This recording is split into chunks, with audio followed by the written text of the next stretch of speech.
تعالى اقولك لو عندك مناسبه وظهرت الحبايه الرخمه اللي ممكن تطلع لنا دي، هقولك على الحل السريع. بس بشرط اول حاجه ان انت ما تلعبيش فيها علشان ما تسيبش اثر يضايقك. الحل بقى هو زيت مش غالي خالص. الزيت دوت موجود عند كل الصيدليات، موجود عند العطار. زيت تي تري اويل اللي هو زيت شجره الشاي. هناخده نقطه صغيره منه. الزيت دوت بيخلي بيخلصنا من البكتيريا اللي هي سببت في ظهور الحبايه دي، لان فيه خصائص مضاده للالتهابات.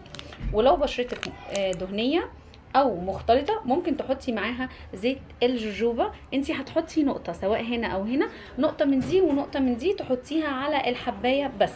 او ممكن كمان بدل زيت الجوجوبا ممكن تحطي زيت برضو بذور العنب، كويس برضو في الحبايه ديت، في ان هو يعالج الحبايه دي لانه بينظم انتاج الدهون في البشره.